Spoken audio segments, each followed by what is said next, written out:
do it like that, do it like that, do it like that.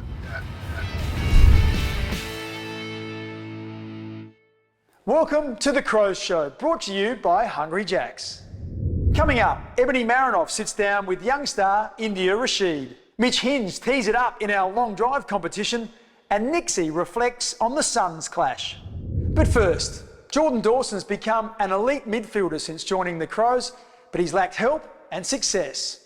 Now the skipper's surrounded by damaging ball winners, and his team's considered a serious contender.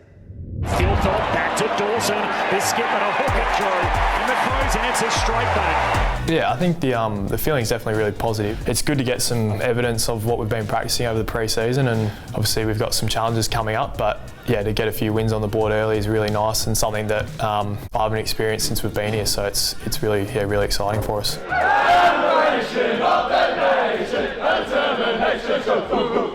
I think Maxi Michaelini's been really important for us down back, and Josh Worrell down back, Mitch Hinge down back as well. Those three have really stood up for us, and then Jakey Saligo, Riley Philthorpe, yeah, I mean, they're all playing really awesome footy, and it's hard to pinpoint a couple because we've been really consistent as a team, which has led to some really good team wins. So we're not relying on one or two guys anymore. It feels like everyone's playing their role and executing what they have to do on game day. Philthorpe off the Draper.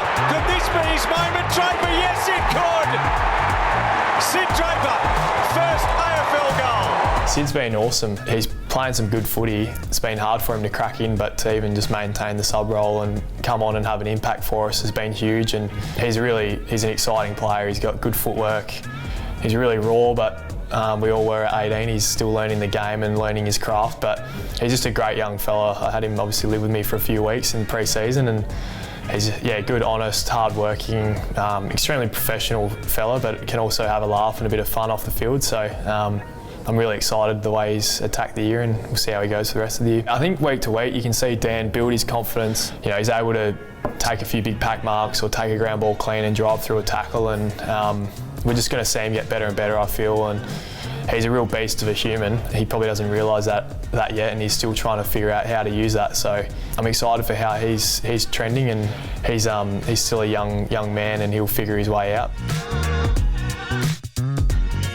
I mean, I'm still predominantly midfield and trying to stay in there, but then obviously going forward a little bit as well, with James Peeling coming in and Ranks coming in a bit more, and it's allowed me to go forward and probably not spend all my tickets in the midfield, which has been good for my footy, and feeling a bit fresher and running out games a bit better as well. So to have more guys go through the midfield is important for us, especially the longer the season drags on, but then also to get a bit of leg speed with Ranks and Peeling and those guys in there as well.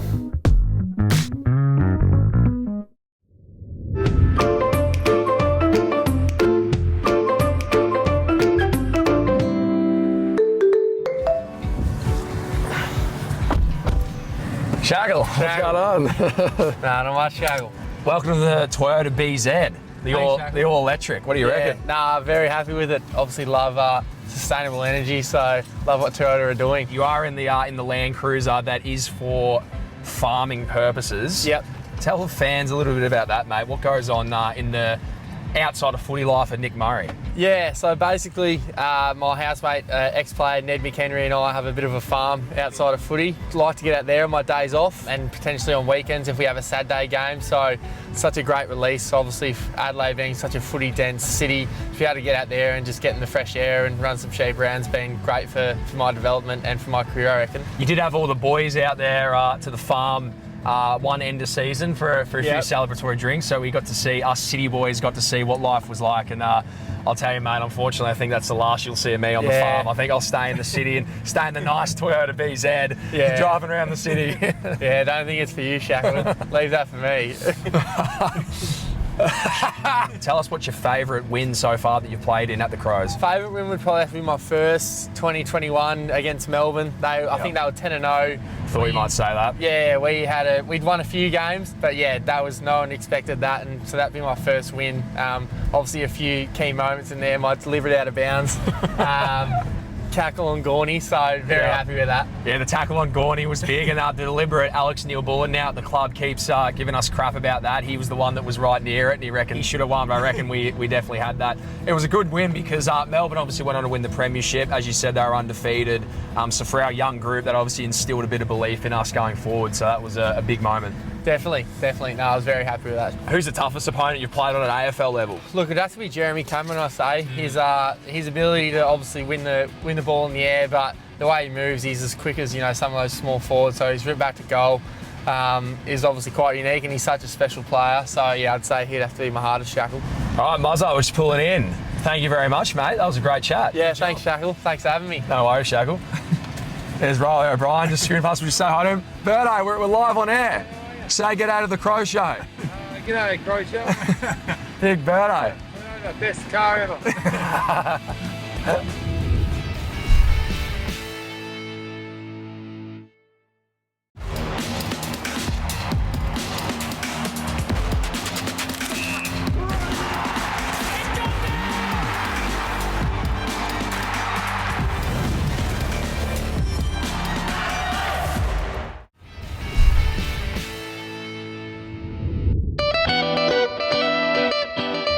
I'm from the Westbrook Bulldogs, which is out in the hills in Sydney, and then we feed into the Pennant Hills Football Club. So a lot of my time is split between those two clubs. Obviously playing juniors on the Sunday and watching the seniors on the Saturday was my experience growing up, and I loved it. I still keep in contact with a lot of people there, and especially at the senior club at Penno. I've been fortunate enough to have a bit of success with the talent that's come through there, and we all keep in contact, and some of my best mates are still back there, and yeah, I always keep a keen eye on how they go each year and keep checking in.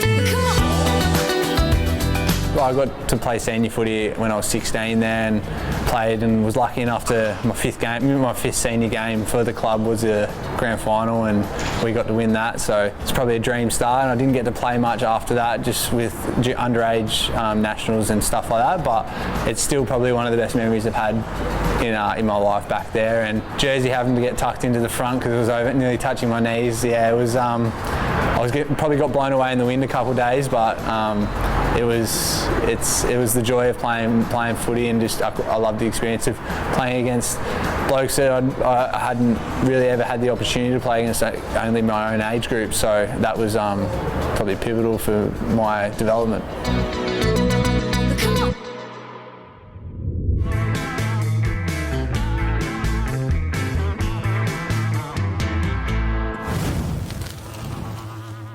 Welcome, Indy. Thank Talk you. us through life as a Crow. Yeah, it's been good. Bit of a whirlwind start, obviously. Meeting all the girls. Didn't really know I was going to end up back in Adelaide, but yeah, it's good to be here, meet all the girls, get into it. You talk about not thinking you'd end up in Adelaide. Can you talk us through the feelings on draft night? Yeah, it was pretty worst and best day of my life because there was just so many emotions. I was feeling so stressed. Thought I was going to be in 3 different states, and then ended up being here. So yeah, I'm super stoked now. Just have to not move. Don't have to spend any extra money or anything. I guess being in Adelaide and coming from Sturt, is it nice to have family and friends around? Definitely. In hindsight now, I could not have moved. I just need my family and support system. So yeah, good to have familiar faces at the club too. You talk about the support system. Your dad, Roger, has been a massive influence, I guess, on your sporting career. Is it nice to be home in Adelaide with him? Definitely. He yaps a lot at me with footy and sport and everything like that. So it's good to have him for support, I guess. And I'm a bit of a homebody, so yeah, I'd feel a bit homesick moving away from him.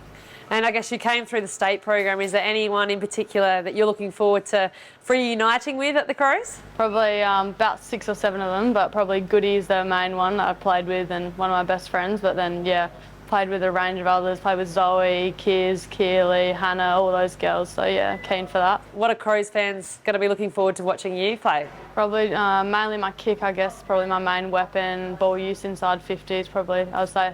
Yeah, my best attribute. I think I'm pretty clean, so yeah, probably those couple of things. You spent, 3 weeks over at the Australian Open? Yeah. You get to see some of the best athletes in the world? Yeah, pretty good, pretty unreal. Thanks, Dad, for that. What kind of athletes do you kind of look up to, and being around some of the best in the world over in Melbourne for those 3 weeks? Probably, my favourite would be like Gal Monfils. So my dad coached him, but he's like probably the best athlete tennis has ever seen. Just love watching him. And then obviously Rafa, like everyone loves Rafa, his mentality and such a hard worker. So yeah, probably those two are the main ones. It's well known about your Port Adelaide family connections. How does it feel to sit on the other side? Bit weird, bit different, because obviously I've grown up a pretty die-hard Port supporter, so I always sort of like had to learn to like not like the Crows a lot. So it's a bit different, but I'm just happy to be here now and obviously flip the script a little bit. Showdown, who are we going for? Oh, in the men's, I'm just like, I'm both sides. Both sides. Even. Thanks for joining me, Indy, and I'm sure Crows fans can't wait to see you back in action later on in the year. Yeah, thanks, Noffy.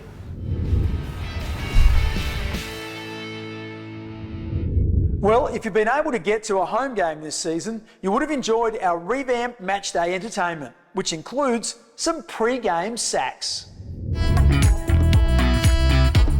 I've been playing, I think I worked this out the other day, 26 years this year playing the saxophone, and yeah, here I am today. Well, a bit of planning, a few meetings and rehearsals, working with obviously the team of the Crows to make it all happen. And yeah, we did 2 rehearsals, one on the roof and one just on the oval, and then obviously round 1 geared up, and yeah, we did it. It all worked out.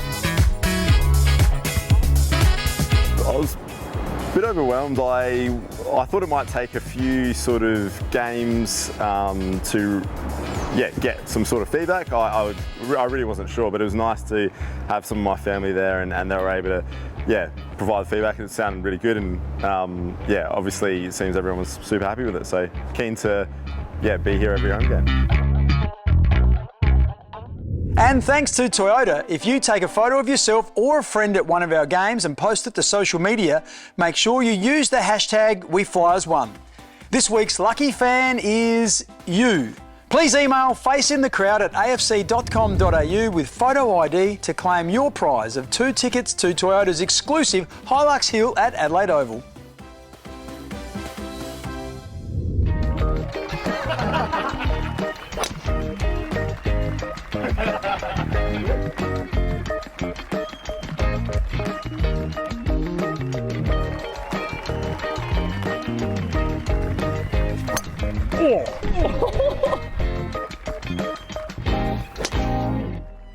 Welcome back to this week's edition of the Crows Longest Drive competition. We are joined by Mitch Hinge. Hingy, just tell the viewers your golf strengths and potentially maybe some weaknesses that could affect your longest drive today. Yes, look, I aren't in too good a form at the moment, Murph, I must admit. Talking about my strengths, there isn't many. No, that's a good answer. The only left-hander in our field today, so take it away, Hingy. Just a reminder, your furthest drive out of the 3 will be recorded. It's just whether or not, Murph, I can control the little bit of a, I want to say baby fade, but more of a slice action today. Right.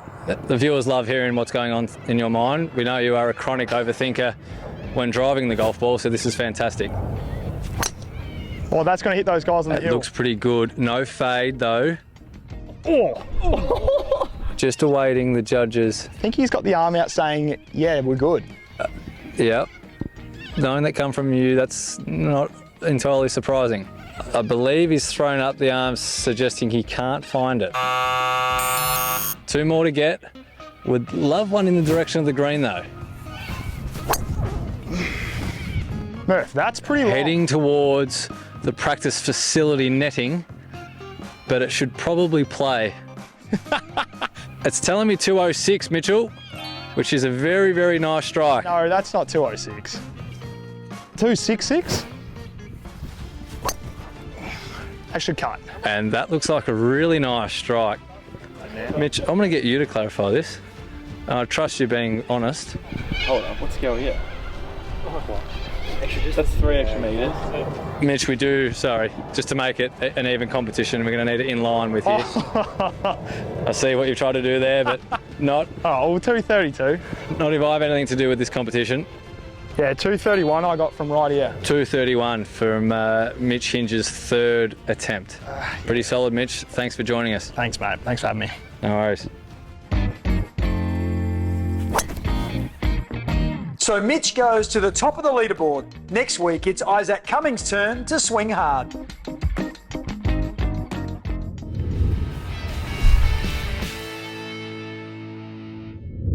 Well, now it's time for the 7 News Distant Replay. Now, let's take a look back at how 7 News covered major moments in Crows history. Out with the old woolen jumper and in with the new. This is what the Crows could be wearing as early as next season. The club's had 2 Lycra outfits made, which it will assess at training this year. In the SANFL, Nord's already adopted a similar suit to play in, and Graham Corns approached the same manufacturer to design one for the Crows. But the proof is in the wearing. Yeah, it's not too bad. You know, it's reasonably comfortable, and as you saw there with the tackling, there was an advantage there. So I suppose you'd have to say you'd give it a go. It is not a licensed product, and as such we've got to go through a lot of regulations with the AFL to ensure, or before we can finalise anything. And first of all, I guess we've got to test the Guernsey and see the reaction from some of our players. It's believed other AFL teams have also made inquiries about the Lycra suits. It seems the days of the woolen jumper could be numbered. Don't forget, 7 News is your home ground for everything AFL. Up next, Geelong in Gather Round, which, by the way, is my favourite round of the year. I love the way the whole football world descends on Adelaide. Looking at the Cats, Jeremy Cameron looms large. He seems to give Adelaide trouble every time they play. Conversely, at the other end of the ground, Riley Thilthorpe was outstanding the last time these two teams met. He took 7 contested marks and is currently the #1 ranked player by Champion Data in the league. Number 2, Adelaide looked to have the edge in the midfield. Riley O'Brien looks stronger in the ruck, and with the improved depth through the midfield group for Adelaide, that's going to be a big plus. Because the best way to defend against Geelong is to have the ball in your hands.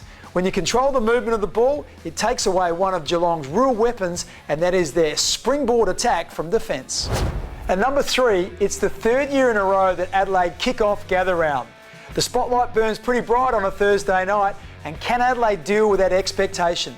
It's probably the one thing I'm most interested to see. I think they can do it, and I think they can win against Geelong. That's just about it for today. But before we go, our Thebarton Oval redevelopment is moving forward at pace.